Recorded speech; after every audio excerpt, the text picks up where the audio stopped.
Hello, and welcome to Mastering Mercury Retrograde.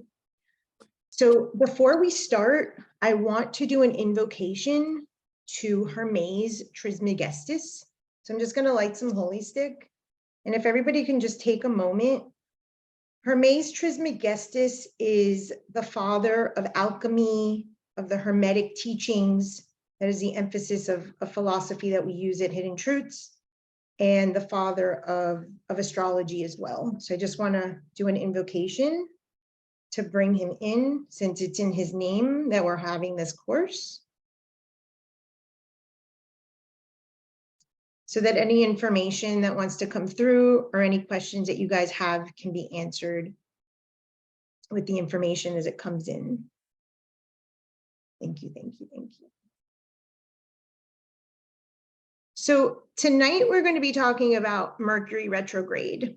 And for those of you who are new to Hidden Truths and how we teach, one of the things that is a big overriding philosophy of ours is to try to debunk what we call sticky note spirituality. Some of the shallow teachings that might be available out there, and give some more profundity and depth to the teachings. It's not to say that what's available is not somewhat true, but these teachings are much more ancient and profound than 30-second clips, or a 3-week period where Mercury is retrograde. So this is just another attempt to bring some depth to the teaching so that you can improve your life, you can expand your consciousness, grow as an individual in whatever capacity the information reaches you. So we're going to do a few things tonight. We're going to do a couple of activities, and I will ask that you share as the activities are brought in and integrated. And we're going to have some interaction in addition to some theory. And then towards the end of the evening, we're going to do more practical, where I'm going to show you how to use the 3 stages of a Mercury retrograde, and you can bring it to your chart. If you do not have your chart with you, pull it up on your phone so that when we get to that part, you can check the cusps, you can check the location of your Mercury, and so that it could be applicable to you. So we're going to start with our course objectives. And the main things for this evening are to understand Hermes, or Mercury, as a god. And the key thing here is that it is a trickster god. And we're going to talk a bit about this type of god in our psyche, and why these cycles of Mercury retrograde are so important, and how they really have a significance in our psyche, expanding consciousness, and our spiritual growth. And oftentimes when we hear the word trickster, we think that it's a jokester, or we think it's something that might come to shame us or embarrass us. But actually, the trickster gods in all of the traditions are the ones that reach a threshold so that we can get to our next level. So it's a really important concept of the course tonight. The second objective is, of course, to identify the Mercury retrograde cycles, and then what to do with the cycles. And there are 3 of these cycles each year, and we're going to focus on the one that we are currently in, that ends in a few days, and how to maximize that. But the information, and I'll share the dates, will be for the remainder of the year and moving forward as well.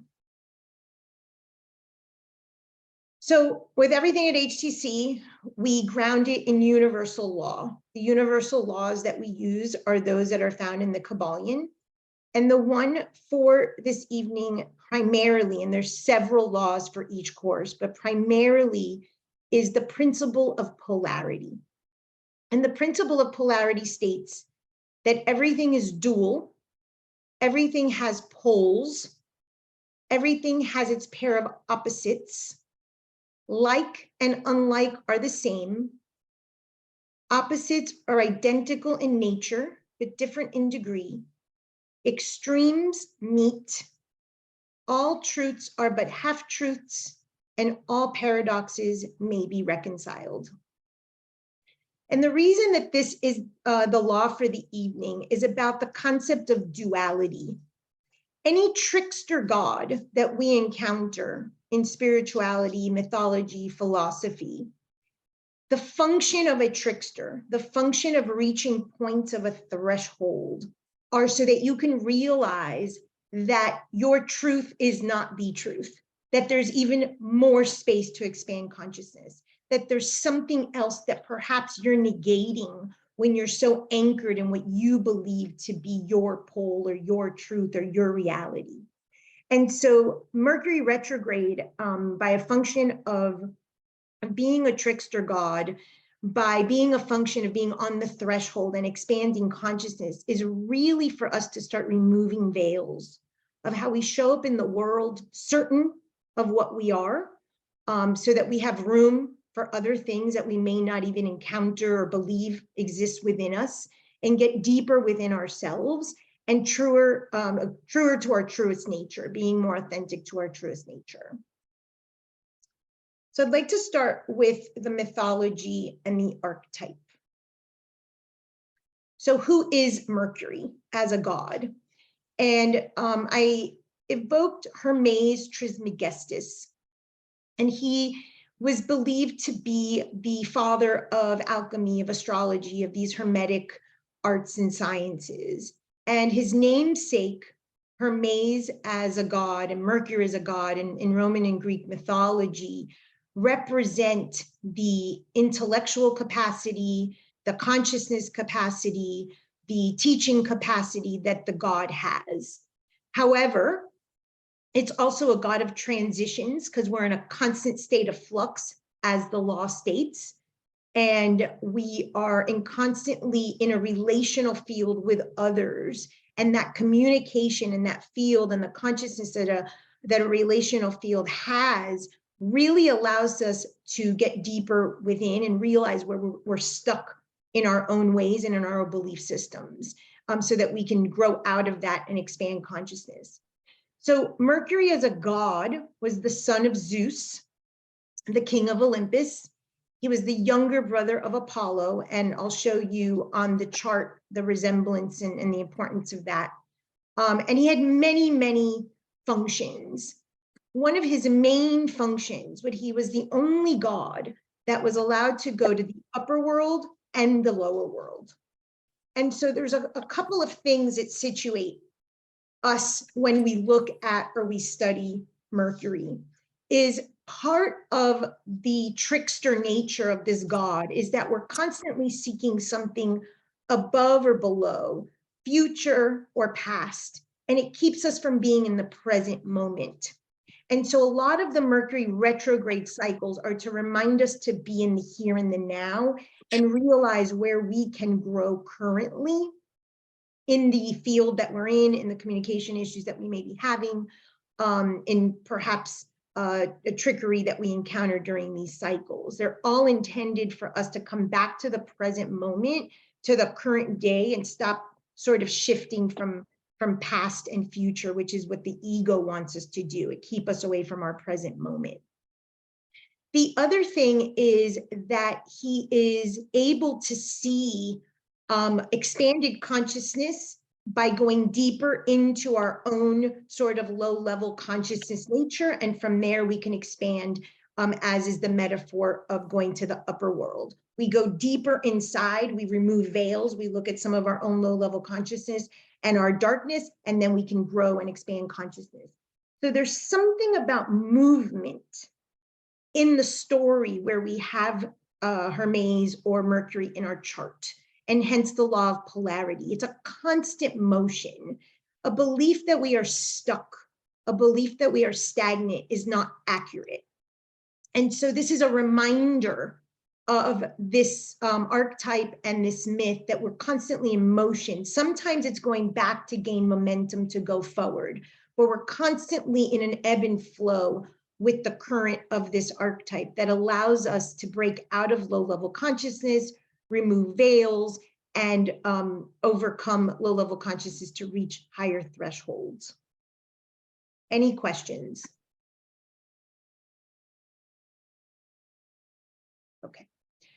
So The function of Mercury in the chart is to look at the veils of who you think you are that are really blocking your true essence. Hence these half-truths, hence these things that you're so certain about in yourself, that with the function of these cycles of retrograde appearing to be going backwards and forwards, really starts to shatter the illusion around who we think we are, certainly, and move us into momentum and crossing thresholds and changing and expanding consciousness.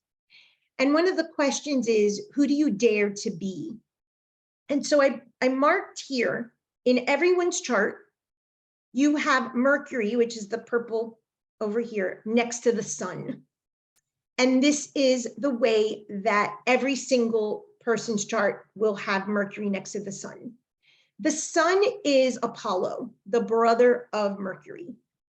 And that should be the inference that it's our solar light, that it's our brightest self, our authentic self.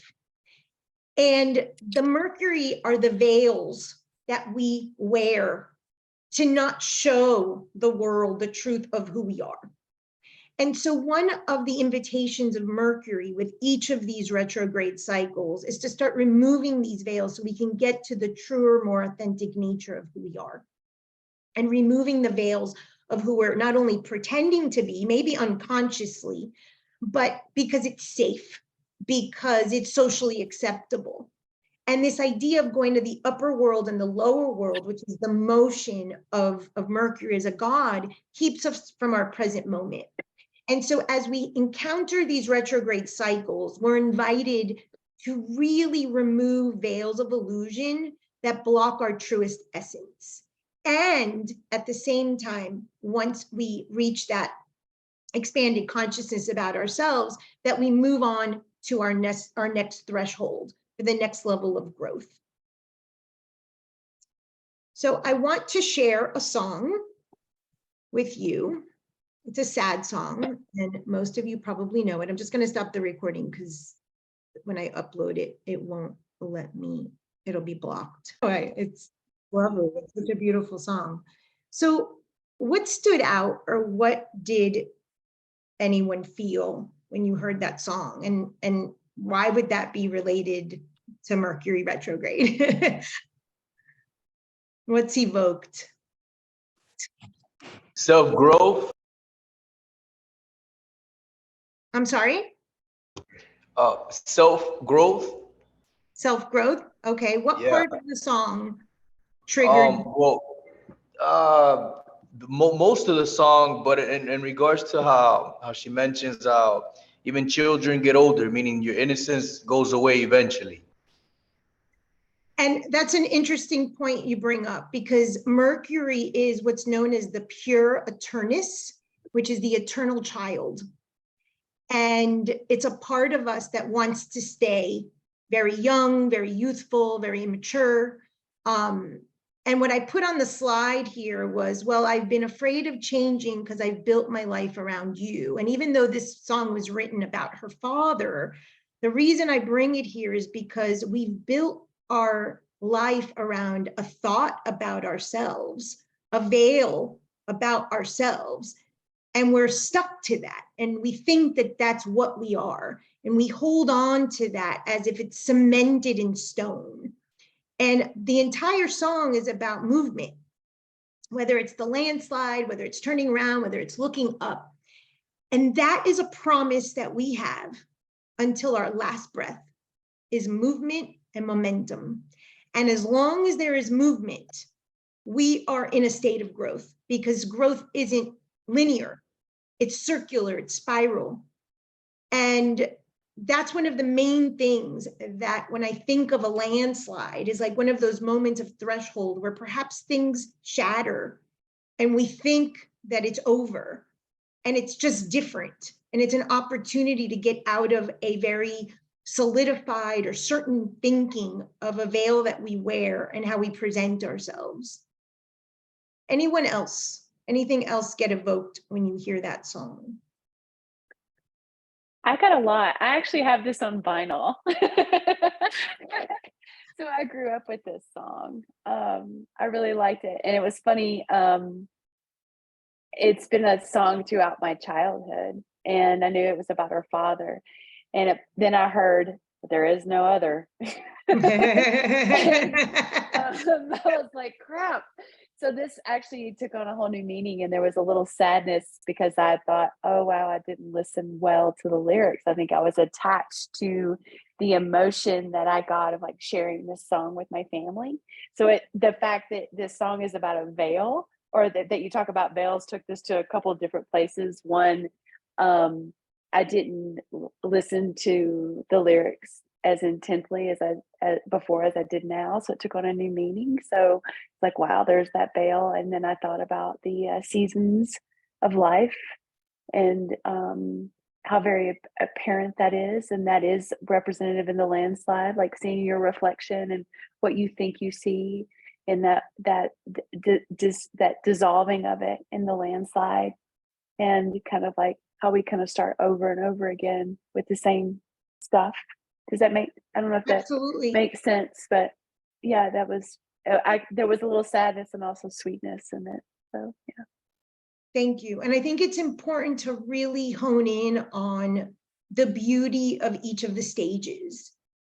And if we get stuck, like Alexis said, in our innocence, or we get stuck in a veil of how something is supposed to be, and we don't grow with the seasons, and we don't grow with our developmental stages, then we miss out on that one and the beauty that brings. So that's one of the messages of Mercury, besides being this god that is constantly guiding thresholds and transitions, is that we cannot stay in the earthly world stuck in one thing.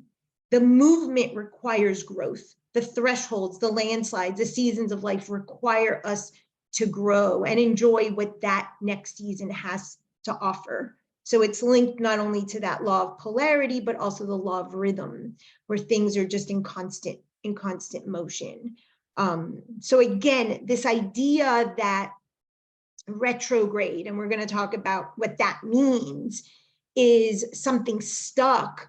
It's absolutely not. It's actually to push you into the stages that perhaps you've been resisting going into. So it's a misnomer in the sense that it's a belief that we're stuck. There's no such thing.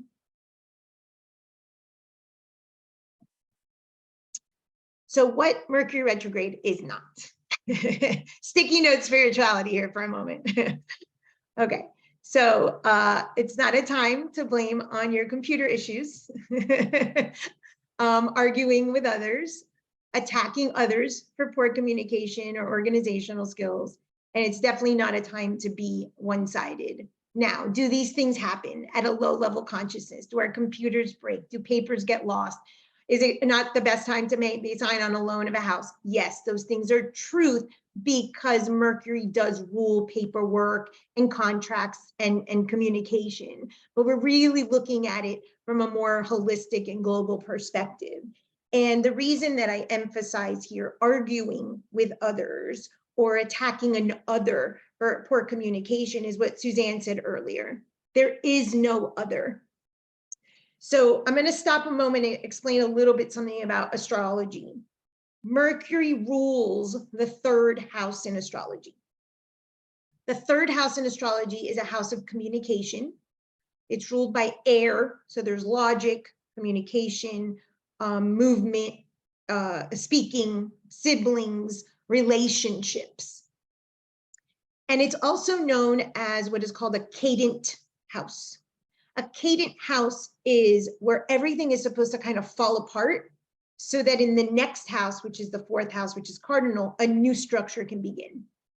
And so with each of these cycles that perhaps your computers break, or you have miscommunication in a relationship field with another, whether it's lovers or bosses or colleagues, the invitation is to restructure the relationship and to realize that there is no other, that this relationship field is for you to see and reflect on what it's showing back to you, to break the structure so that you can now rebuild on a new structure. So we don't want to see it as poor communication from the other, but rather our contribution to those problems, to those miscommunications, to those misunderstandings, and what role we play so that we can change, we can communicate better, we can expand consciousness on that relationship. So what's the function of the retrograde? The retrograde is an opportunity for movement in your story. At the end of the day, the Hermes or Mercury is a trickster god. And it tricks you into believing that that mindset or that belief, that veil that you wear about you is the only one, and that you're stuck there. And then on the flip side, as everything is dual, it's an opportunity to actually move beyond that and past that. But you have to go inward. You have to question, what is your responsibility? And that requires curiosity. That is one of the key words of a trickster god of Mercury, is becoming curious about your mind, about your thoughts, about the words you speak. That is all the meaning of the third house that is ruled by Mercury. And so there's a tension during Mercury retrograde that is created in an attempt to get you to pull and tug from something that's no longer working, the collapsing of those structures, oftentimes in relationship, in the way that you communicate, in the way you think, in the language that you use, so that you can restructure on something new, a new vibration, a new belief system, a new relationship structure, and most importantly, a new inner belief about yourself, a limiting belief that you're so attached to about yourself, and create some space and breathe into that belief so that you can show up as a different, more expanded person. But this requires curiosity. And I will tell clients this all the time: be curious about your mind. Be curious about why things continue to repeatedly show up in your life. Be curious about why a pattern shows up, why a certain type of relationship, why a certain type of trauma or wounding or crisis repeatedly shows up. The more you enter that space and you find, especially during Mercury retrograde, those 3 weeks that it comes in, and we're going to talk about the element, you can really start to break and shatter just old patterns that you believed were the only way that it had to be done. So the trickster, because he rules thresholds and shattering of old belief structures, creates an opportunity for vulnerability and uncertainty. Does anyone want to guess what vulnerability and uncertainty give you all the time? And I rarely say all.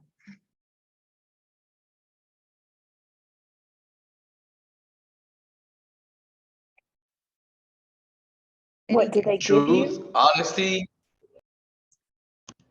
authenticity. I'm looking for one specific word.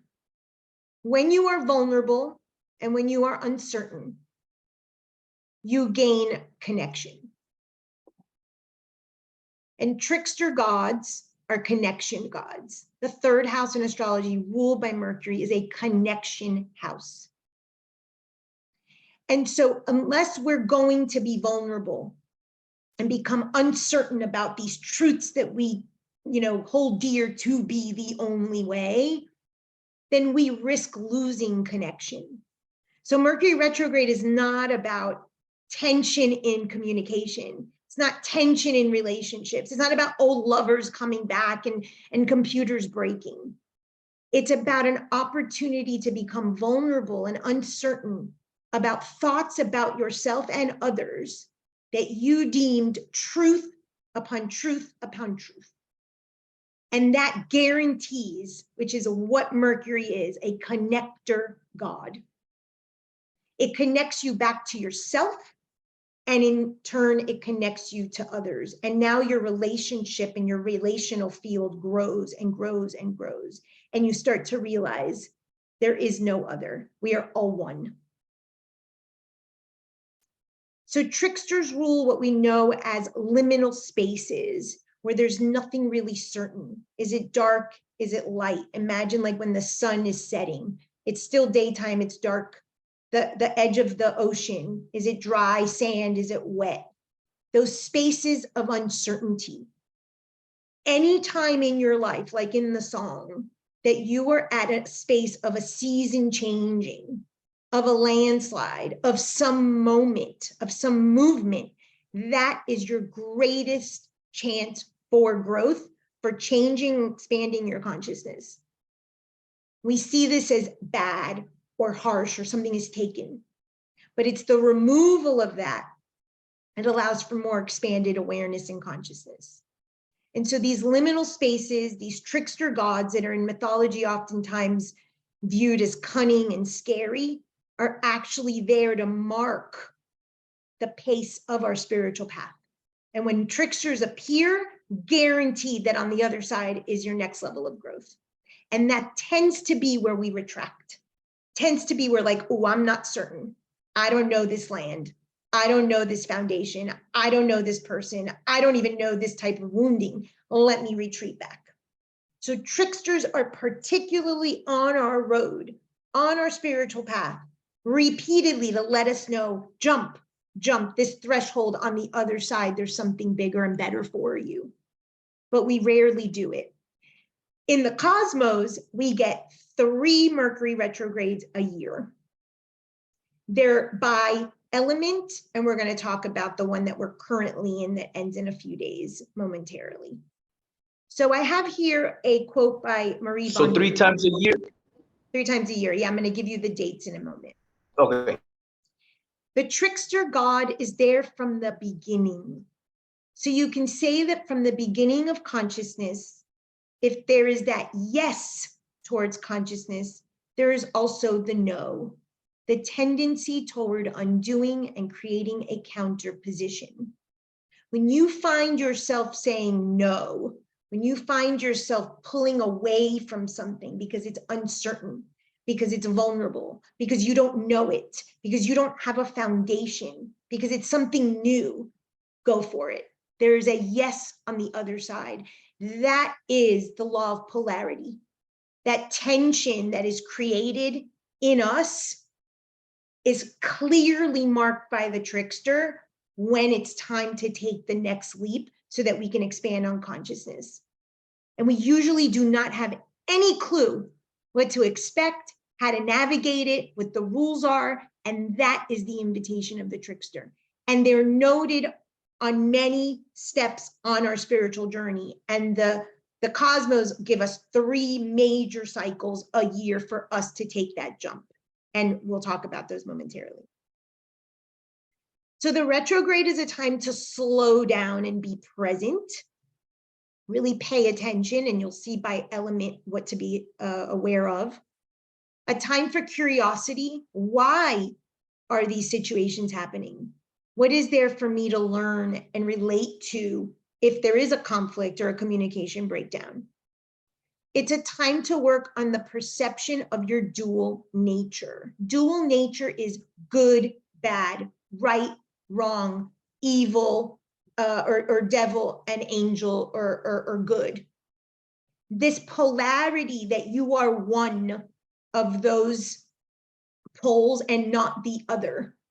So if in a Mercury retrograde, you identify that language, judgment of another person being evil, bring it back. It's a reflective action. That's why it appears to be in the cosmos going backwards. The invitation is to go inwards and finish out the projection to the other and finish it and bring it back in. Become curious why this is showing up in your energy field. It's a time for reflection.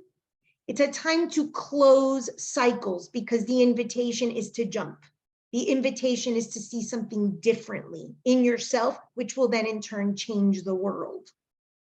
We're going to see the houses and the elements shortly. It's a time to recognize missteps.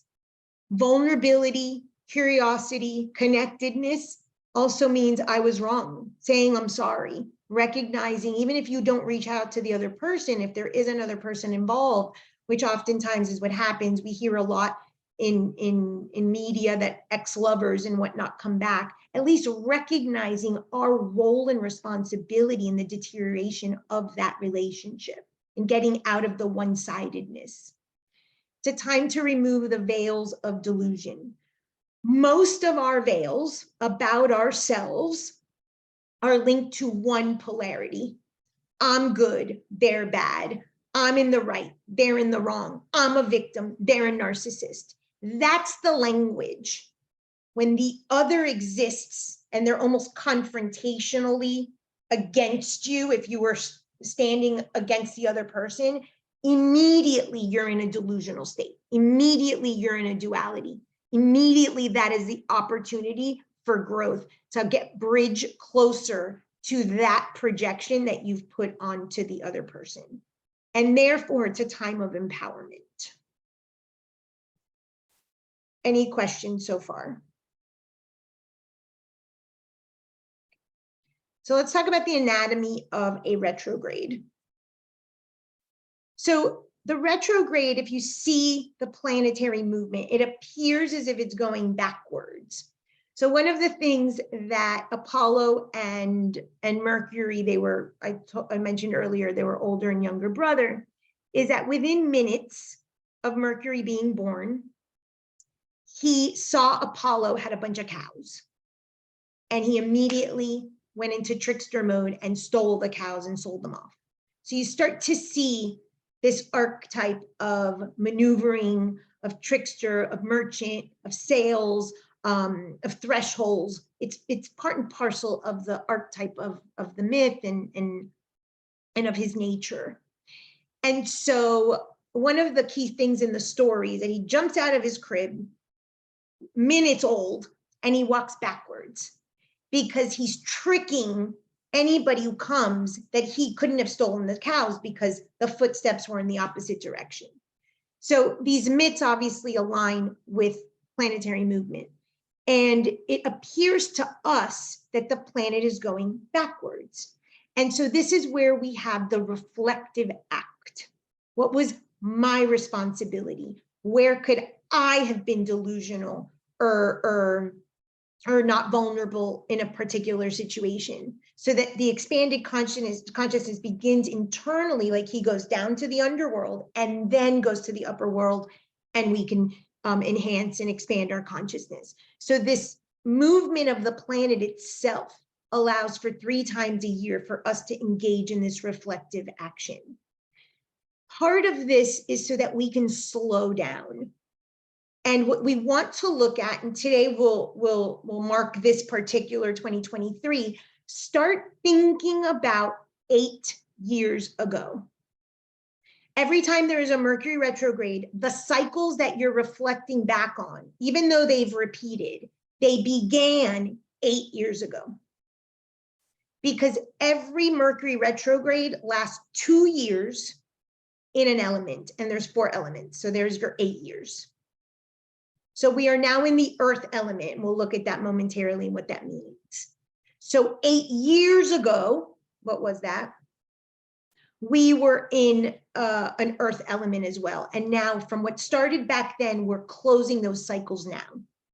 So it's an 8-year period to revisit what started back then. So every year, it happens 3 times in one particular element, and we are currently in the earth element. So what you're going to look at your chart when we get to that part is where you have Taurus, Virgo, and Capricorn. Right now, the Mercury retrograde is in Taurus, and it's going to affect all 3 sectors of your house, but primarily of your chart, but primarily the house where Taurus is in, and we'll see that.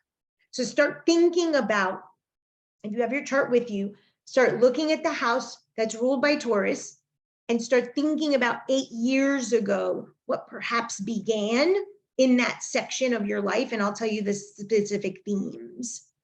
So that's going to be the focus of every retrograde, what the element is and the house that's ruled by that element. There's 3 houses ruled by an element, in particular, what particular sign in that element we're working on. And in this one, it's Taurus. Any questions so far? Okay, I'm just going to go into the technical and then I'll show you images and you'll see it on your chart. There's 3 phases to a retrograde, and there's a specific action to do in each. And at the end, I'm going to go through each of them with some reflective questions for you. The first phase of the retrograde is when the retrograde begins. If you're looking at a chart that's circular and not listed, because a lot of people have those charts that are like, you know, Mercury in Scorpio or Neptune in Sagittarius, it's a chart, you'll need a round one. But I'm going to give you the dates if you don't have that. And the round ones you can get free online as well. The first phase of the retrograde is finding the degree in which it goes retrograde. It's going to be marked by an S, but it's red. And you'll see that in the pictures momentarily. This is where you stop and kind of pause and start thinking back to when this happened 8 years ago. Your second phase is finding the degree. We're going to look at that in a minute. When it goes direct, that will be marked by a black S. That is when you start setting a plan in action for what cycles you're going to change, what beliefs and veils you're going to remove about yourself so that you can expand in your consciousness. And your third phase is finding out the exact direct degree at which it went retrograde. So this same number here, and I'll show all of this to you momentarily, comes back again. That's when you put your plan in action. We're about to enter that in the next couple of days. That's why I specifically chose this date to teach, so that you could start planning for your action steps in the next couple of days. And I'll show you this in a moment, but any questions?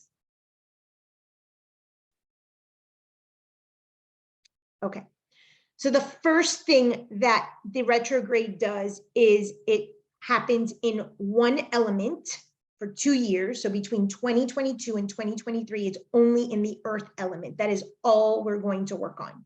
Next 24, 25, it's going to move into another element. Same concept that you're learning tonight. You're just going to look at the water houses, or the air houses, I'm sorry. So we're going to look at the earth now. So before we get into the actual charts, I want everybody to close their eyes. And if you want to take a picture, a glance at this image for a moment, then close your eyes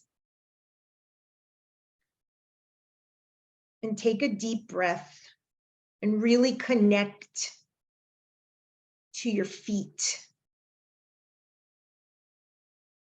If you're not standing or sitting with your feet touching the floor, get really connected to the earth.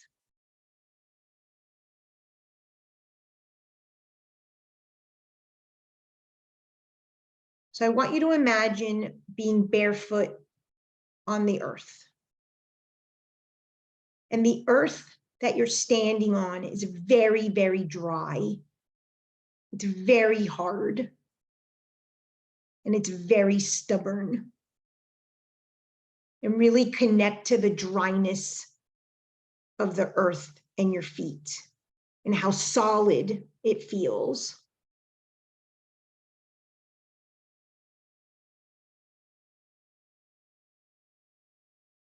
Now I want you to bring in a shovel and start digging into that really solid, dry dirt. And imagine shoveling until you reach soft, moist ground.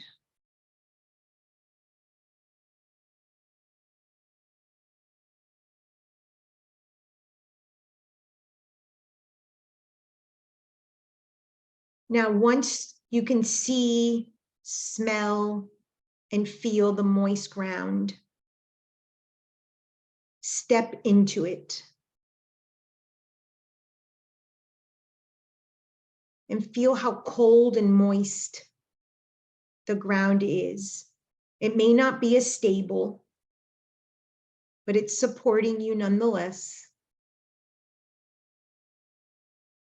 And without thinking, let a thought about your self-worth that is impenetrable emerge. A certainty, a thought that you have about your self-worth that you can't even imagine changing.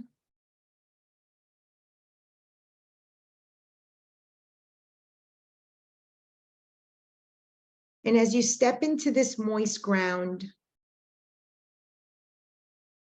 see if you can give some space to that belief that you have about yourself.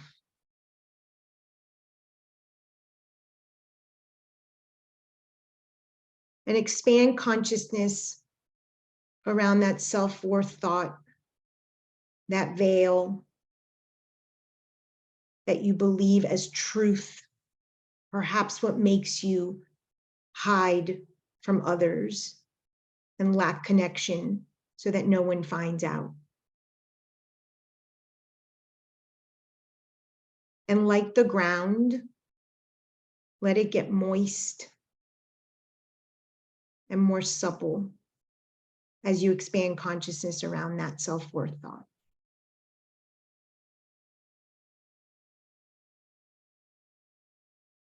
And pay attention to what changes as you introduce the possibility of a new thought about yourself and your self-worth.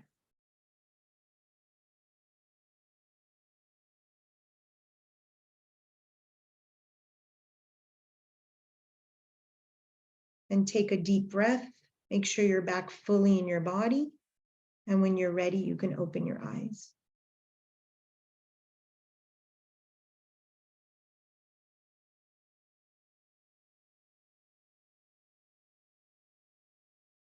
So who would like to share?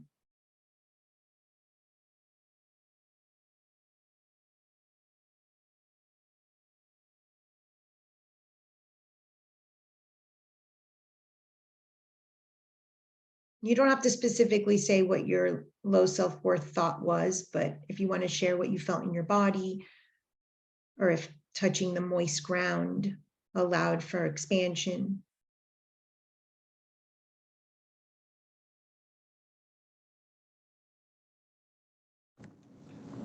What I noticed was like at the point where we're getting into that soft ground, like it just reminded me of something you've said before about those dense thoughts that we have and those beliefs that kind of hang over us begin to kind of crumble.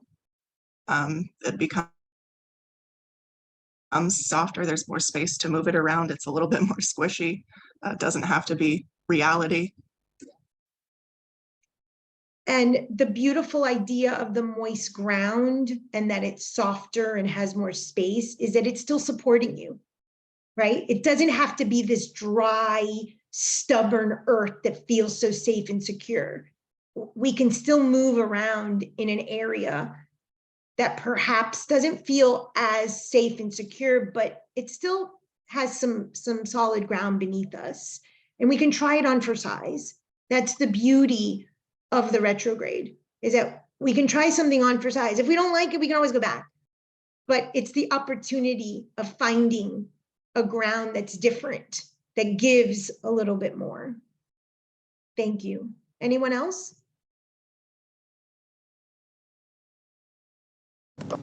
Yeah, I just want to for add that me, there's the fertility part in of, that softness. Excuse me. Oh, I'm sorry, Haley. Sorry, I was just adding that the like that moist ground beneath, like there's also the fertility and the possibility for planting something new and seeing something else flourish. Absolutely. And I'm sure all of you have heard me say this a ton of times. All creation begins in the dark. And it's that metaphor of from that rich, fertile soil, even though it's dark and we're not really sure what's going to grow, we can have the promise of something growing. And it's giving ourselves a chance to see what we're made of and what else we have in us, what other capacities. Alexis, you were going to say something? no, whoever was talking prior, she said it right on. For me, it was what resonated the most was the hard grass, going from the hard grass to that moist dirt right under after digging, which it means once you go within and you do the work, is you find that the grass is definitely greener on the other side, or then not, then you can water it, then you have fresh soil. So that part resonated with me a lot once we got to the digging and we got alongside Nice, thank you. I used the metaphor of the really dry, hard, and stubborn dirt because of this idea of we're one-sided, right? And then there's an other. And the minute that we're on this moist ground, there's so much possibility for other perspectives, other ways to move in the world, because it's all about movement. It's all about finding movement. And again, it's not forward or backward, it's just sort of spiral. And when we have something more moist, we're able to move more supplely. Anyone else? And to add to that, Professor, the grass is not always greener on the other side. You just got to make sure you water your grass as well. Absolutely. And there is no other, so we're all sharing the same grass, so to speak, right?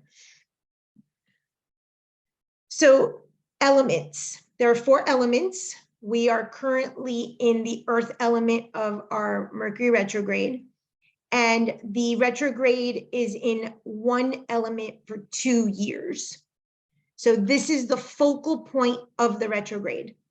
So we mentioned relationships, we mentioned communication, perhaps papers, technology, expanding consciousness, but what? Where do we expand consciousness? On what are we looking at veils to remove? The earth element. And we'll talk a little deeper about that, what that entails in a minute. So finding the element that Mercury is retrograding is the key point. And so when we're doing the earth element, we're going to be looking at Taurus, Virgo, and Capricorn. So wherever you have in your chart, Taurus, Virgo, and Capricorn, those houses, and I'll show you an image for those of you who don't know how to find the cusp and the symbols, that is the area where the retrogrades are happening throughout the 2-year period. And you'll see repeated themes, which each one over the 2-year stretch. So we're looking at the element of earth, and then where you have your particular elements in your chart, what houses are ruled. And again, looking at what happened 8 years ago related to those houses and that element is what we're going to be focusing on. So we're in Earth, and these are the dates for this particular year. So as you can see, we're in the period of the Taurus retrograde. It's about to go direct in a few days, and we're going to have that period of an action plan, and we'll talk about integrating that. So in Taurus, it's from April 7th to June 1st, Virgo, August 4th to September 30th, and Capricorn, December 2nd to December 23rd. That is just this year in 2023. You want to go back to 2022, which is related because you had this similar element. You can Google, or if you have an ephemeris, you can see what dates they were on, but they're very easily Googleable.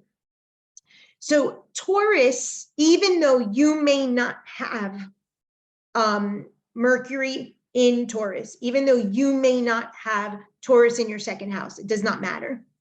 Taurus is the theme of second house. So we're talking money, possessions, self-worth, values. Virgo has to do with work, service, and day-to-day life, and health issues. And Capricorn has to do with our vocation, emancipation, profession, our parents. So with each one, you're going to want to focus on the retrograde period on those thematics. Then you're going to add to where you have it in your chart, and I'll explain a little bit more in a moment. But right now we're focusing on this particular theme, which is money, values, possessions, self-worth. that's going to be the thematic that we're working with this particular retrograde. And again, it's all Earth for all of 2023. So in the 2-year period, the transit will happen in the same houses and the same element. So last year and this year are all going to be Earth. This is going to be the theme that you're going to revisit. So as I said, values, money, your resources, your material possessions are the area of the second house. It does not matter if Mercury over here is in your first house. This is going to be the theme that you're encountering. Okay. Now take out your chart and find this symbol here, which is the glyph for Taurus. This person has it in the 4th. This line here is called a cusp. So wherever you have the cusp of Taurus, that's going to be this current retrograde. Then look for this symbol, which is the symbol for Virgo. Looks like an MP. This cusp is the 8th house. That's going to be your next retrograde. And then this symbol here is Capricorn, which is this person's chart is the cusp of the 12th. So what's going to happen in this particular retrograde, I'm just going to use this person's example, is Taurus cusp is the 4th house. The 4th house is their family, their internal space, their home. So now we're going to layer money, resources, possessions, self-worth, value on their family, on their home, on their resources internally.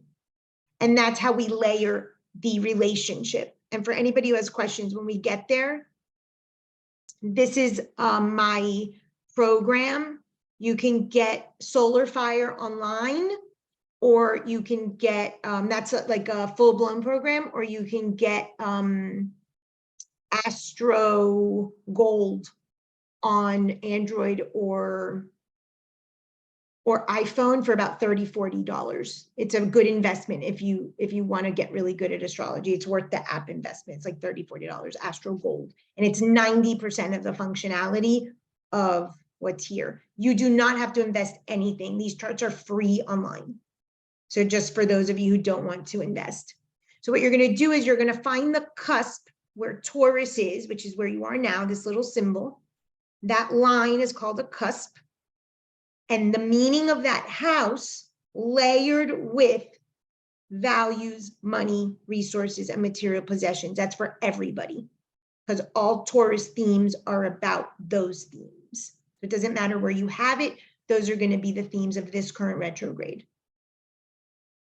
Any questions so far? And we'll do more of this. So you're going to find the cusp, as I mentioned, and you're going to have 3 cusps. Some people, I don't know in this particular group because I don't know everybody's chart by heart, you might have something called an intercept where you don't have a cusp, and it's just the house where that sign is located. So I'm just going to use this person's example. They have a cusp of Taurus, but a lot of Taurus is in the 3rd house. So that means that they're going to have a lot of the values and their possessions and their self-worth in those 2 sectors. So it's going to be the whole section where you have Taurus, not just the cusp. It's going to be that whole section. But primarily it's where you have the cusp. And now you're going to think of 8 years ago, what started linked to money, to values, to self-worth, to possession in that part of your chart. And that is the cycle to close. That is the cycle to get more vulnerable and uncertain with. That's the cycle to say, you know, I really have this belief about perhaps myself and my worth of money or my values around this area, let's say family. And it's time to restructure and reconsider something new and remove a veil. So these cycles need closure. So your 2-year period, you're going to the transit's going to be through the same. Now, if you do not have a program, do not worry. This is the person's chart in the center. This is what's called the transits. This is today. This is what it looks like. It looks like 2 wheels. You do not need this. You have it, great. All you need to do, this is Mercury today. Wherever you have the cusp of Taurus, and with the 1 wheel is sufficient, that is where Mercury is transiting. That's all you need to know. This person, it's in the 6th. So the 6th house has to do with health, has to do with day-to-day, has to do with service, has to do with work. So that house is going to be the focal point. That person has to think of their money, their possessions, their self-worth, their value linked to their work, their job, their health, their day-to-day. That's all you need to know. If you have a program that has the transits, great. If not, don't worry. I'm going to give you all of the dates today. So this is going to be the area wherever the Taurus cusp is that you need to close cycles, reevaluate, and end what started 8 years ago. Later this year, it's going to be the same idea with Virgo over here, and then the same idea with Capricorn in December over here, dependent on your particular chart. And we'll have a time to look at a few if you're struggling, so don't worry. Any questions about how to find the cusp and know what it is that you're closing in terms of cycles? I do. I'm sorry, the way outer, is that where we're looking to find the Taurus? That's what I'm confused about. I'm sorry. It doesn't matter, Suzanne, if you have 1 or 2 wheels, it's going to look Okay. like this. So wherever the cusp is of Taurus that looks like this, that's the house. If you happen to have a program that does transits, great, but you don't need it. So whether it looked like the other one or this one, it's the same. Just look at the outer and look for Taurus. That's going to be the house. Okay. Does that help? Yes, thank you. A little bit. It's okay. Okay. And we'll do a few if people have questions, that's fine. So let's find the retrograde in your chart. So again, if you don't have transits, do not worry. The main thing is that you get situated with your cusp. So here is Taurus on the cusp here. So everybody go to their chart and find this glyph, the circle with the horns. That's the glyph of Taurus. And that's going to be where your retrograde is happening. That theme of that house is going to be where you're going to look at your self-worth, your value system, what you consider to be financial possessions, things that you own, things that possess you. That's the interplay of the relationship with that cusp. And that's all we're doing for this particular retrograde, is looking for Taurus in this person's chart. It's the 1st house. The 1st house has to do with your personality. It has to do with your physical body. It has to do with the persona that you show the world. So the question for this particular person is, what persona or what physical attributes perhaps do I use to gain self-worth? What physical attributes own me, possess me, or I use to possess another? So now we start to see the interplay of the house where you have the cusp of Taurus. That's where the retrograde is going to happen. And everybody asked values, possessions, self-worth, material things. That's general for everybody. It's just going to be the specific area in your life that's going to be specific to your chart. If you cannot find the transits or do not have transits, do not worry. All you have to do is look for this cusp.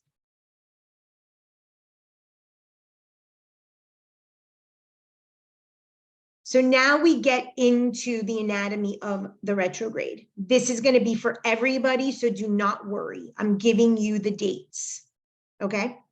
On April 21st, everybody went retrograde in Taurus. The only thing you need to know is where you have Taurus in your chart so you can find that. That's the house where your retrograde is happening. That's your threshold, that's your veils, that's your questioning of what's going on internally. This is the first part of the retrograde. Remember, I told you there's 3 aspects to the retrograde. So first is to identify what element and what house we need to question. Where we have veils, where we are so stubborn in our belief systems that we need to grow and expand in consciousness, that perhaps it's time to close a cycle. So this person has it in their 6th house. It's going to be in the area of work, day-to-day, health, and they have to expand consciousness around that. There's nothing to do. April 21st, all of us went into retrograde. You can't see it here, but there's a tiny little red S. That's how we know. Questions about that so far? Okay. So if you're a journaler or if you're someone that keeps track of cycles, if you have things around April 21st, that time of the year, that's when all of this started to maybe move and shift within. If not, just take a note that we've been in it for a few weeks. The most important thing is that you go back 8 years ago, because it's the same relationship. So it's more about the theme and the element and the house.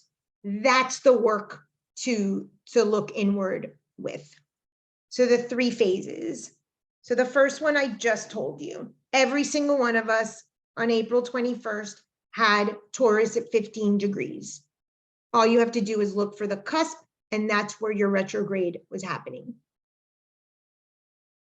Your second part of the retrograde, which I'll get to, is when this stops being retrograde and goes direct. This is when you're going to set a plan. You're going to write out a plan of how you're going to move forward in the world. And then the third is when this is at 15 degrees, Mercury is back to 15 degrees. And again, I'm going to give you the dates, and that's when you implement your plan. So May 15th, which is in 4 days, Taurus, Mercury in Taurus goes direct. So from now until the 15th, you're going to identify the house, the element, what happened 8 years ago that you want to expand consciousness on. And you're just going to kind of sit with that for the next few days. You're not going to do anything. There's nothing to implement yet.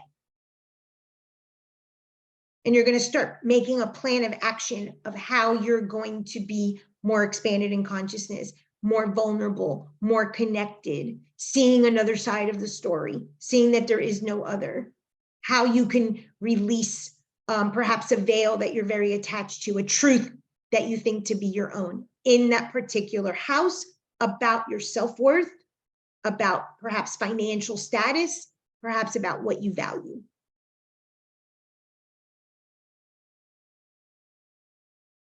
And then the plan, and I'm going to give you some set of questions at the end for you to start thinking about.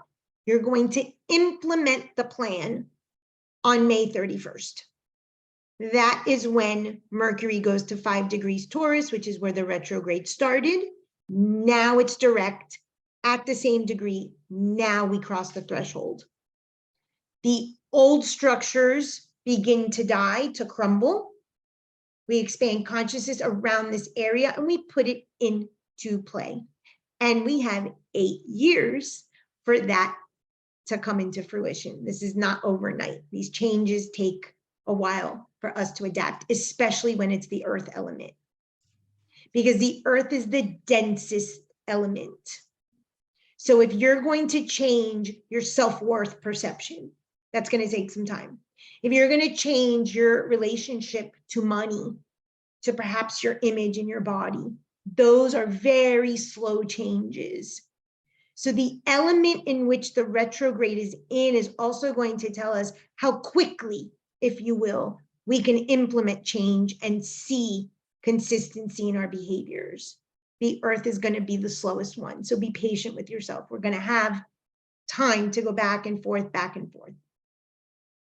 So you're going to implement your new consciousness, your new plan, at least try, right? An opportunity to try, move into someone else's viewpoint, pull back, cross a threshold, come back to fear, try again, be in that motion of upper world, lower world, outside, inside, reflexive projection, until you kind of find a rhythm that works for your new belief change. And then that will establish a new behavior change.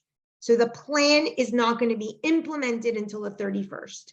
So on the 15th, in a few days, you're going to have it done, and then you start implementing it on the 31st. Any questions? So one of the misrepresented things in modern day sticky note spirituality is this belief that we just change, so fast, and we can upgrade our vibration and transmute our beliefs super fast. This is proof that we need to soften that land, that we need to kind of dig deep, get comfortable with a new foundation, a new moisture, try it out for size, come back. And we deserve to give ourselves that time rather than have self-hatred and self-betrayal and self-deprecation. This is the dance of the trickster. This is the dance of expanded consciousness. Mercury is ruling the sign Gemini, which I mentioned before is the 3rd house, which is a cadent house, which is to release structures, so new structures can happen, and it's an air element, so we can expand our beliefs and our mind. This back and forth of trying things out in Dante's Divine Comedy, the way that that particular story is written is in a rhyme called terza rima, 3 rhymes. We go forward, we go back. We go forward, we go back. If nothing else, give yourself 3 cycles of trying something out before you have self-hatred and self-betrayal and self-deprecation. It's part of the rhythm of the swings. This is also written in the sacred text of the Kabbalion. The swing to the right, the swing to the left, and then eventually we find our new sort of swing.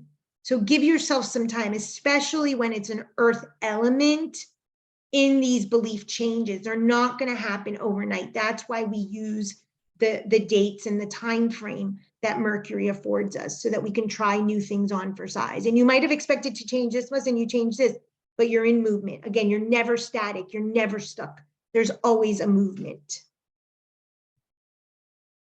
So again, find the cusp of Taurus on your natal chart, or if you have your transits, that house and the themes of Taurus, again, self-worth, possessions, money, value systems, that's the thematic.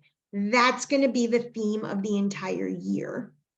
I said before that you'll have Virgo and you'll have Capricorn, so that will begin to layer even more meaning as we go through the year. But for this one, this is the one of May 2023. Any questions so far? I just wanted to ask a clarifying question about the, you said you recommended give yourself 3 cycles. Do you mean 3 consecutive retrograde cycles, or like 3 in Taurus? I would just say, Haley, like if you're attempting to, let's just say save money, right? Let's say you have Taurus in the 2nd house and you're really bad at saving money. Give yourself 3 cycles for yourself, 3 chances, 3 attempts. We're not gonna anchor into a brand new change right away. Be realistic also with a time frame that you're going to adapt to a new behavior, which is linked to a new belief. So maybe it's 3 months and you're going to attempt to save $100 a month. But the first month, the second month, something happens, right? We will subconsciously have to create something that makes us blow our savings, even though we're trying to save it. By the 3rd one, maybe you'll save 50, not 100. Give yourself that time frame, and you can put whatever time frame. There's no wrong or right. You've got 8 years. You've got 8 years to anchor in the new expanded consciousness and belief system. So work with the time frame and, of course, what you're working on. If you're establishing a new value system, let's say that you want to become more disciplined, an exercise routine, for instance, that's very earthly, 6th house body type of thing. Give yourself a chance. Maybe the first 2 times or the first time you won't wake up to get to the trainer or prep your food that day. So just give yourself some time to adapt. We're very, very quick to go to the 0 and the 100, hence the law of polarity. Well, if I don't do it perfect, then I must suck. And then that's the other anchoring of the polarity, right? So we're trying to give ourselves some wiggle room of a new belief and a new behavior that really hasn't anchored in yet. But what we want to do is stay away from the 0 and the 100, all or none. Well, if I can't save $100 and $49 is bad, let me just blow it. That kind of thing is what I'm talking about when it comes to cycles. With the Mercury retrograde, because the entire year is going to be in an element, the element is going to support the change in all 3 of the cycles. And you can go back to last year and see what you did related to that particular belief change if you've already started something, because this might be your 4th or 5th cycle in attempting it. And then you'll give maybe some more momentum or energy into that. Does that help? Yes, very much. Thank you. Okay. So let's talk a bit about integration and reflection, how to use the cycles and sort of what activities or questions perhaps that we can ask ourselves if we journal, if we take the time to really map out a new coordinates for our new consciousness. So take a moment, let's do another activity. And first look out at this picture before you close your eyes. And you're standing on the edge of a cliff, a mountaintop. And now close your eyes.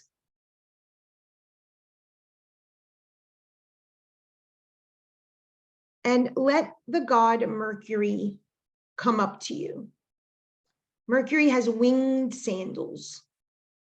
He's flitting and floating around you as you're standing at the precipice of the mountain.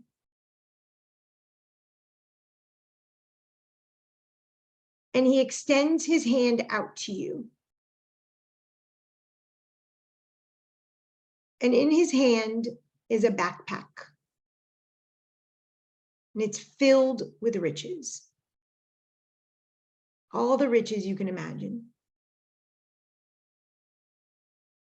And he wants you to take it, and he's nudging you for you to take it.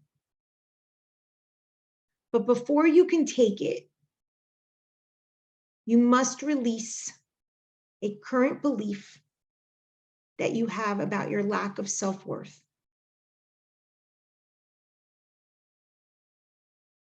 Which belief do you choose to let go of?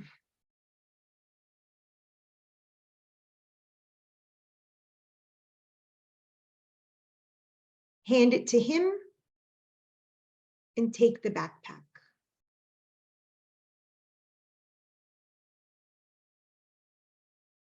Now check in with your body and see what happens. Does something shift in your physical body, your breath, the way you're seated, the landscape?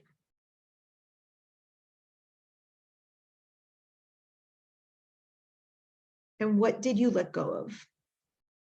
What are you willing to let go of to get a backpack filled with riches? And when you're back in your body, take a full breath and you can open your eyes.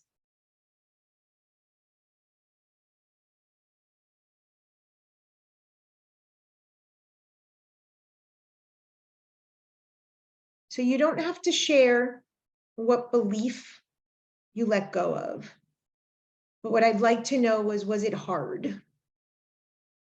Was it hard to let go of a belief that you've built your life around? Even though you want to change, are you willing? And what changes when you make that change? What changes when you let go of that belief about yourself? And really refer back to the song that you've built a life around this belief, this veil.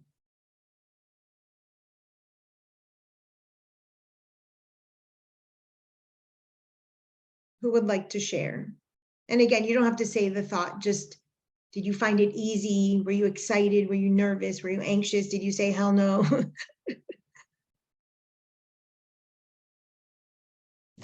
I felt very anxious. I felt my heartbeat increase, like my heart rate increased. Like, okay, trickster, what's the exchange really? Exactly. What's in that backpack? And that's the invitation of Taurus. Taurus rules money and rules land and rules wealth. But really, the second house is about possessions. What possesses us? These thoughts and these beliefs about our self-worth possess us. We build a life around this limited belief, and we get very comfortable, especially if we're not in that much pain. So you don't know what's in that backpack. I said riches, but you don't know if that's going to be a fair exchange. Because riches have nothing to do with the earthly world. They all have to do with inner riches. And we're not always willing to have inner riches because it may mean losing something external. Thank you, Haley. Anyone else? Any sentiment when you grabbed the backpack or negated the backpack? Hi, Francis. Hi, Lori. Well, initially it was exciting. Oh, great. And then I could feel myself stop and go back, right? The actual retrograde, like, no, I can't do that. Can I do that? Yes, I can do that. No, I can't do that. And there was inner dialogue and a movement that kind of went back and forth and back and forth. And the word that you're saying is can't, right? Because Yes. what happens with the can't, it's not only I can't, well, how's that going to impact others, right? Like, wait, if I do this, then others have, and we start to build this story around can't. And it may have nothing to do with our capacity, but everything else that we're bringing in to that relational field that can't happen Yes. because we're not willing. Yes. Thank you. We have Mine to start paying attention to our language, our word choice, because it really tells us about this. Someone else was saying something? Mine was actually really, I had a very pleasant experience. And I don't know as much about Mercury retrograde, but I knew that this would be informative and is nailing it. And it's kind of, it's very much so lining up with all the stuff I've been working on, even down to the dates. So when I took the backpack before I reached out to grab it, my body just softened in a really beautiful way. And as I grabbed the backpack, I just heard, yeah, like, and it's time. Like mine was a very pleasant experience. Nice. Did you open it? Not yet, no. Okay. Did anyone open it? I just had a lot of, like, when I grabbed the bag, everything just went really gold. Like everything just got gold, turned gold. So. Anyone else? Anyone take it and open it and maybe happy or disappointed with what was in it? Okay. So when you do kind of this sort of activity with yourself, see what you're sort of guided to do. And sometimes we stop there, like, oh, I took the backpack and that's enough.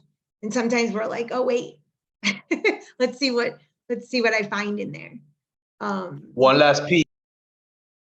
Hey, you're mute. Yes, one last peek in the bag. Oh, did you? That was for me. I must say that I'm one of those, and the group, if there's any other, that wanted to take one last peek to see. The attachment is always so tough to even when they're toxic for us. It's tough to let go. So one last peek for me for sure. Okay, thank you. So how do we utilize the upcoming dates? How do we make a plan? So first and foremost, material possessions, values, self-worth, things that possess us, okay, thoughts included.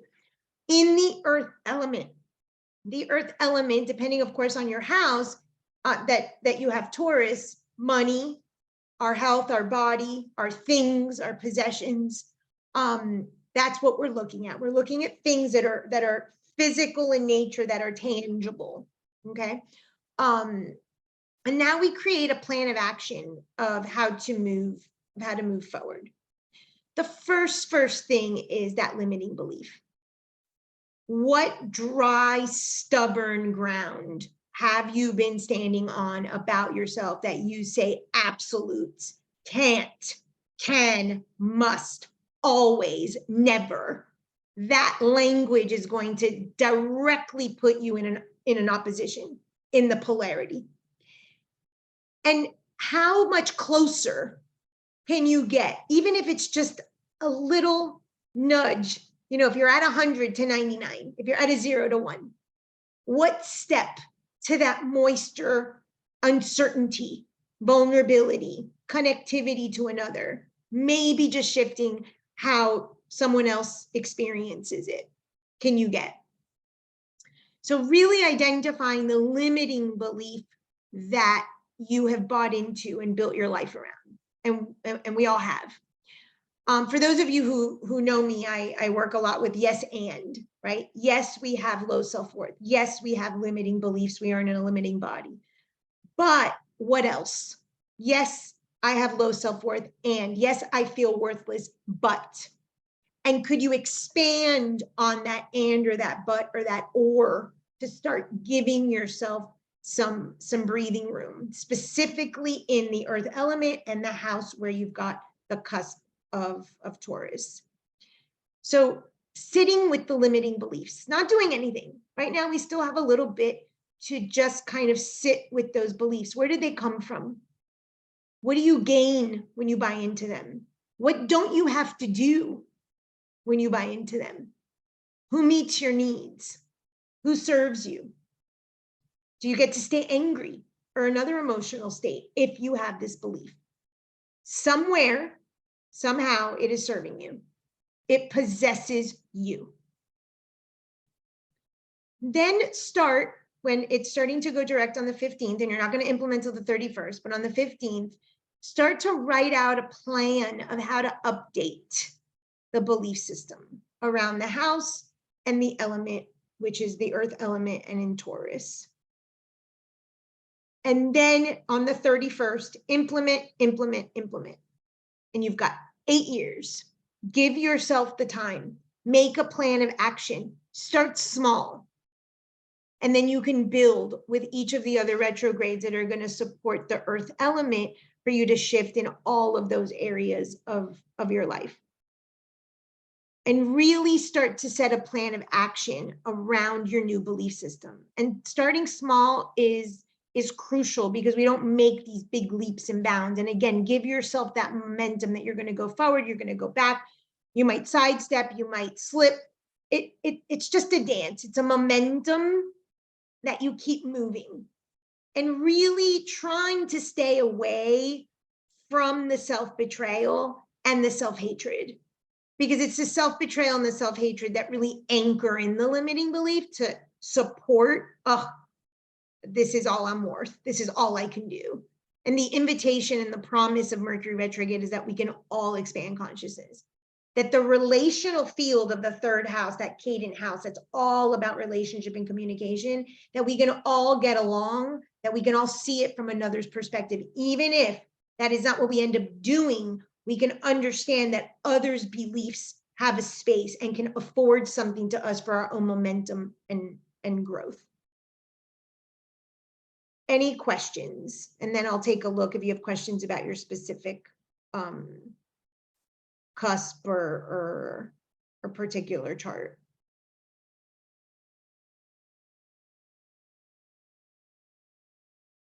No? Okay. Thank you. Does anyone have a specific question about Taurus and the house that it's in, if you're not so well versed? And most of this stuff is just very easily found online. You might have already Googled it, but if you're curious about how Taurus and the earth element reflects on a particular house where you have the cusp, you can absolutely ask me. Hey Francis, it's John. How are you? Hello, John, how are you? Good. Sorry I was late. For some reason, I thought this started at 7:30. No problem. So I kind of was doing this chart, I guess this free chart, and it looks like my Taurus falls in the 8th house. If I remember correctly, I think you have Pisces in the 8th. Do you mind if I bring up your chart? No, I don't care. Okay.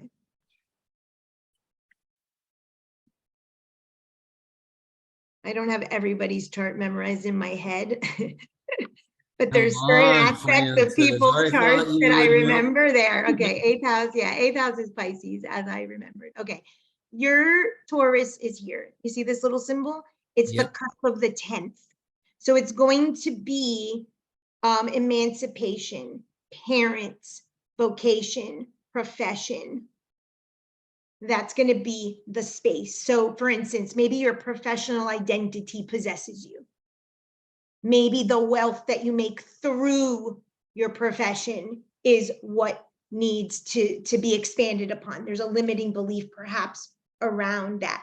Perhaps because it's the 10th house of parents, there is there was maybe a certain mandate by parents. You're successful when you make X amount of money. So you start to see that we layer profession, parents, self-worth, limiting beliefs, what possesses us, what we possess, our possessions, to be the area to expand on. Does that help? Yeah, it does. Thank you. Okay, you're welcome. Anyone else? Francis. Yes. I'm 4th house, right? I read it right. Oh, hold on.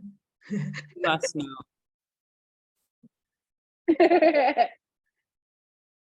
Jen? Is that what I'm looking at? Yep, it's me.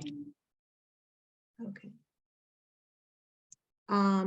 Yeah, because you're Gemini in the 5th, so. Okay, yeah, the 4th house cusp. So what I was saying before, this is just a little bit more specificity for those of you who want more.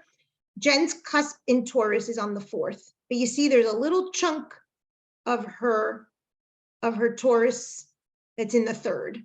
So there's something also in the 3rd, right? So that could be with siblings, that could be with communication, that could be with moving and neighbors, in addition to the 4th.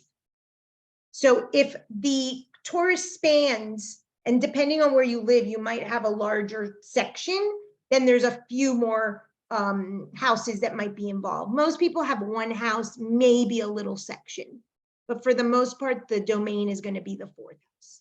And the movement of Mercury will be going back and forth because it's retrograde into both.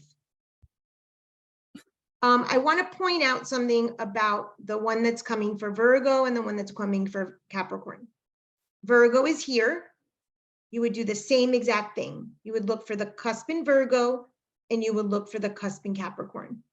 So the dates that are on your slides, those are going to be the same exact concept, but now add the house of Virgo, and Jen's house, it's the 8th, and then Capricorn, which is going to be the 1st. So that's how you can start planning for the new retrogrades. All Earth, but now there's another house to add and another house to add, and you can have up to 3 in a year. And last year you had the exact same 3. So go back to last year so that you can see what you've already started. And 8 years ago was what? For me? For all of us, what was 8 For all years of us? ago? Like what date? Like what year? Yeah, 2015? 2015. So start thinking about 2015, the cusp where you have that house and what started. This is the cycle to wrap up those cycles and to start something new in that space. So remember, don't forget to go back to 2015 and see what started then, because we're constantly closing cycles, opening cycles. I see a question. Looks like Abs is asking if Luna, we can look at Luna. She must be in the room with Abs. Yeah, let me check. I think I have hers. Give me a second.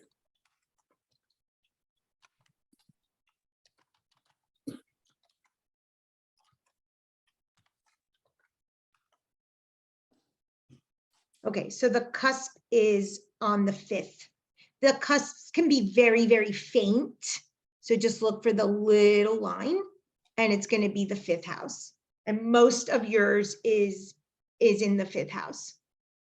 So again, we're looking at the meaning of the 5th house, entrepreneurial, gambling, individuation, you know, professional pursuits, athletics. There's a lot of meaning for the 5th, and specifically with what happened in 2015 and possessions or finances or values around that part of your life. Sandra? I think mine is in the 7th, if I read it right. Check. Yes, so yours is in the 7th, and that is the relationship sector, marriage, and close friends, as she's moving everything around in my house. I get her Mercury and my Mercury.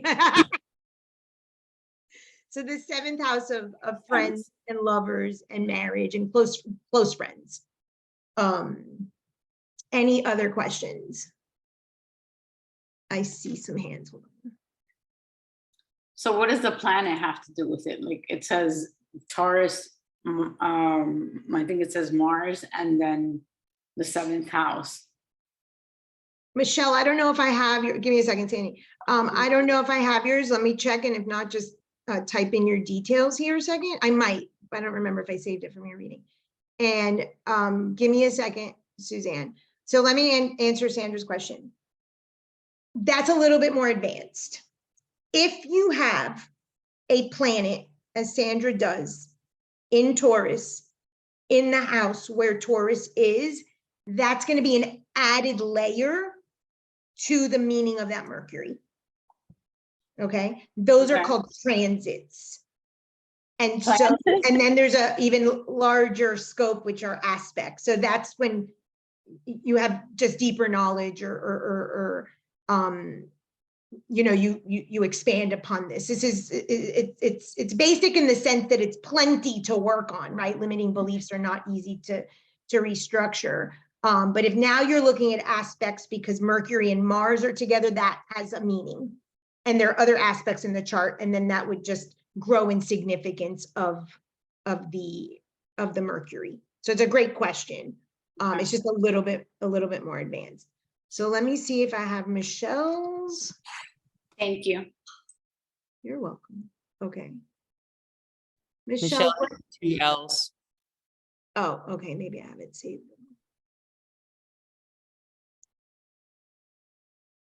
Is it August 15th? Yes, that's me. I remember the canon. Oh gosh, I'm just looking at how young she is. Okay. But think of how many more Mercury retrogrades we've had to, you know, expand consciousness, Jen, you know? The cusp is on the 6th, and Michelle has her houses. So this is a really good example. She was born in Canada. Depending on where you're born, and this really does have a lot to do with our psyche. If you're born, and I'm just going to pick on Jen's husband for a moment. He was born in Scotland. He's got these houses that are like this big, 3 signs. Because of the weather, so if you're born in these countries that there's a lot of darkness because the sun doesn't come out for months at a time, that's going to impact your psyche. Okay, so this is a really great example. She's got these tiny, tiny little pie houses. The 6th house and the 5th house are 90%. The 5th house is almost all Taurus. So you see this tiny sliver, it's ruled by Aries, but 90% of the 5th and all of the 6th is ruled by Taurus. So it's going to be both for you, Michelle. Okay, that's awesome. Thank you. You're welcome. And then you see here, it's a much bigger piece of the pie is this one. So depending on where we're born, that's why the location and of course the time matters, but that has an impact on our psyche. If you're born in these very cold climates or these houses are so tiny, that means other houses are huge. Look at her 2nd house. So when there's a Mercury going through there, it's going to be much longer. There's going to be a lot more movement in that area. Here, she's going to go through 2 houses rather quickly. And so it might seen that in certain areas she moves faster, but then in other areas it's harder to have that same momentum. And Suzanne.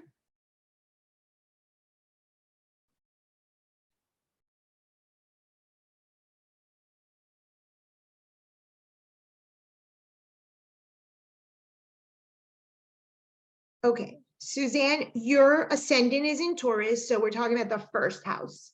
Now, a little bit of your 12th house has some Taurus overlap, but the main cusp is Taurus, which would be your first house.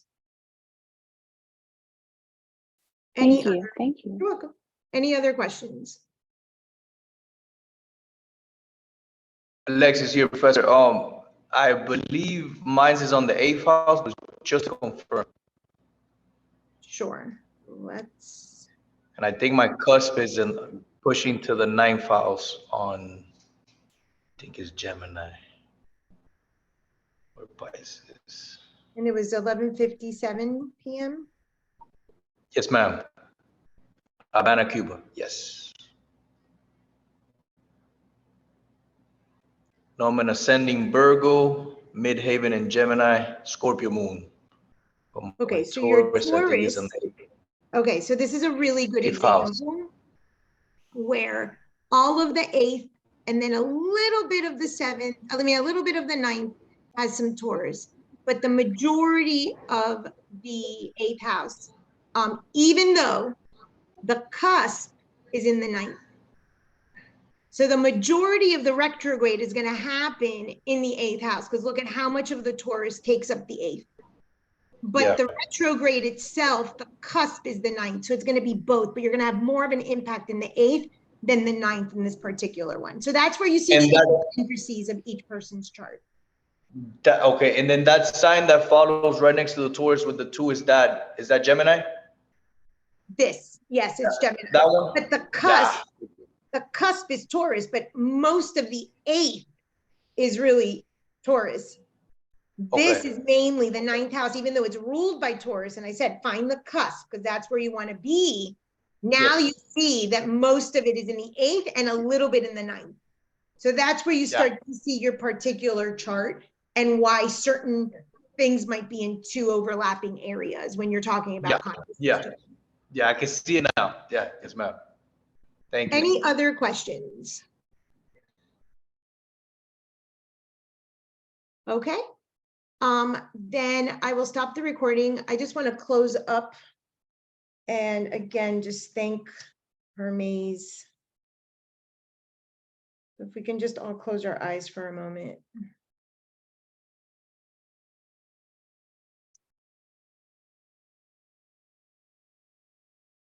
Thank you, thank you, thank you, Hermes Trismegistus, for bringing your wisdom, these Hermetic teachings as we enter the age of Aquarius, and allow us all to expand consciousness as we do this deeper inner work so that we can raise the vibration of this planet and have healthier, happier relationships and understand each other a little bit more. Thank you.